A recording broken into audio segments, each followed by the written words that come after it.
দর্শক আসসালামু আলাইকুম। এটা হলো আমার ভিতরের খামার। আমার এই ভিতরের খামারে যেমন বেগুন, তারপরে আপনার এই পেঁপে, বিভিন্ন রকমের সবজি আমি লাগাইছি, যেমন কি চিচিঙ্গা লাগাইছি। দেখেন এখন বৈশাখ মাসে যে খরান চলতেছে, খরানে এটা পাহাড়ি এলাকা, পাহাড়ি এলাকার কারণে কিন্তু পানির অনেকটাই সংকট হয়ে গেছে। তবুও পানি দিয়ে আমি কুলাতে পারতেছি না, কারণ পানি যদি উপরে দিয়ে দিই তাহলে কিন্তু নিচে অনেক সময় ভিজে না, প্রচুর পরিমাণে পানি খাচ্ছে। তাই ফসল আদি করতে অনেকটাই দুর্ভোগ পোহাইতে হইতেছে, কারণ পানির কারণে ফসল আদি করতে পারতেছি না।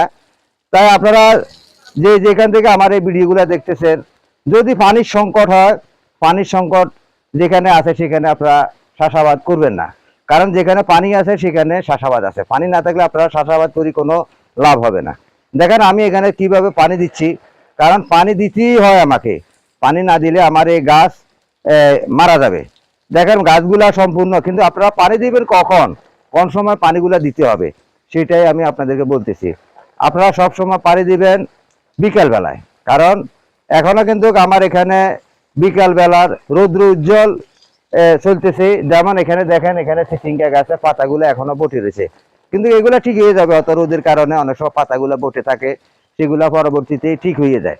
তাই আপনারা সব সময় খেয়াল রাখবেন, আপনারা যেখানে চাষাবাদ করবেন, যেখানে পানি আছে সেখানে প্রাণ আছে, যেখানে পানি নাই সেখানে প্রাণ নাই, কারণ পানির সাথে সবকিছুর সংযোগ, আর বায়ু বাতাসের সাথে সবকিছুর সংযোগ।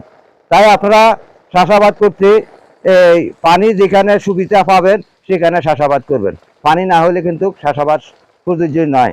যেহেতু আমার এখানে পাহাড়ি এলাকা, আমার এখানে যখন পাহাড়ি এলাকায় কিন্তু পানি এই দিচ্ছি, এই চলে যাচ্ছে। এখন আজকে পানি দিচ্ছি, কিন্তু কালকে সকালে দেখবো যে আবার সম্পূর্ণ মাটি শুকনো মরুভূমির মতো হয়ে যাবে। তাহলে গাছগুলো আমরা কিভাবে টিকাবো? এত কষ্ট করে ফসল আদি ফলাই আর যদি ওই ঠিক মতো যদি মূল্য না পায়, দাম না পায়, তাহলে এই ফসল আদি করার কোনো অর্থই থাকতে পারে না। তাই আপনাদেরকে বলি, আপনারা যারা চাষাবাদ করবেন, যেখানে পানির সেচ দেওয়ার মতো ক্যাপাসিটি থাকে সেখানে আপনারা চাষাবাদ করবেন। সেই চাষাবাদে আশা করি আপনারা অনেকটাই লাভবান হবেন।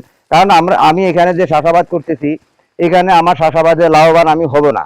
কেন হব না? কারণ আমি মোটর চালাই আরে পানি দিয়ে, আরে এই পানি দিয়ে কিন্তু চাষাবাদ করলে সেই চাষাবাদের যে সবজিগুলা, এগুলা কিন্তু আমি উচিত মূল্য পাবো না। কারণ আমার সবজির দামের থেকে পানির এই কারেন্টের বিল আমাকে অনেক টাকা গুনতে হয়। কারণ আমার এই খামারটা হইলো বাণিজ্যিক খামার, কিন্তু বাণিজ্যিক বলতে আমার কাছে কিছুই নেই। আমার এখানে হাঁস, মুরগি, গরু, ছাগল কিছুই নাই, এটা একটু নামের হিসাবে আছে। তাই আপনাদেরকে বলতেছি, আপনারা যে যেখান থেকে আমার এই ভিডিওগুলো দেখতেছেন, আমার কথাগুলো